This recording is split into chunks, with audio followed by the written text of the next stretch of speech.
এবার জানাবো ব্রাহ্মণবাড়িয়ার সরাইলে আওয়ামী লীগের দুই পক্ষের সংঘর্ষের খবর। এই সংঘর্ষে নিহত হয়েছেন উপজেলা আওয়ামী লীগের সহ সভাপতি AKM ইকবাল আজাদ। এতে আহত হয়েছেন আরো ৩ জন।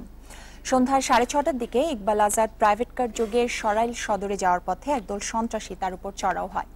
এ সময় সন্ত্রাসীদের ধারালো অস্ত্রের আঘাতে ইকবাল আজাদ সহ অপর ৩ জন গুরুতর আহত হয়।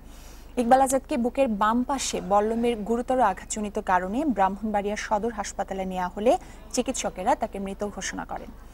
এ বিষয়ে আরো জানতে আমরা এখন কথা বলছি আমাদের ব্রাহ্মণবাড়িয়া প্রতিনিধি জাবেদ রহিমের সাথে।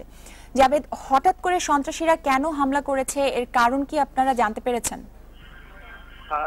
হঠাৎ করে নয়, গত বেশ কিছুদিন ধরেই সরাইলের অনেকের মধ্যে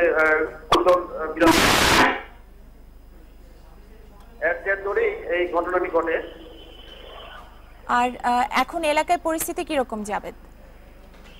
এলাকায় এই ঘটনার পর এলাকায় সম্পূর্ণ অবস্থা বিরাজ করছে। ব্রাহ্মণবাড়িয়া পুলিশ সুপার এবং অতিরিক্ত পুলিশ সেখানে অবস্থান করছেন। আজ সন্ধ্যায় যে ঘটনা ঘটেছে সেটি হচ্ছে ইকবাল আজাদ সরাইল সদরে প্রবেশের মুখে তার উপর হামলাটা চালানো হয়। সরাইল অন্নদা স্কুলের সামনে এই ঘটনাটি ঘটে। উপজেলা যুবলীগের স্থানীয় লোকজন আমাদেরকে জানিয়েছেন উপজেলা যুবলীগের আহ্বায়ক মাহফুজ আলী, তার সেনক বাবু সহ 20-30 জনের এই হামলার ঘটনাটি ঘটিয়েছে স্থানীয় লোকজন, যেটি আমাদেরকে জানিয়েছেন। জাবেদ, আপনি যেমনটি বলছেন যে কারা হামলা ঘটিয়েছে এটা আপনারা জানেন, সেক্ষেত্রে পুলিশ কি কাউকে গ্রেফতার করেছে? এখন পর্যন্ত কাউকে গ্রেফতার করা আমরা জানতে পারিনি। পুলিশ ওখানে অবস্থান করতেছে আর কি। জাবেদ, আপনাকে ধন্যবাদ। ব্রাহ্মণবাড়িয়া থেকে আমাদের প্রতিনিধি জাবেদ রহিম জানাচ্ছিলেন বিস্তারিত।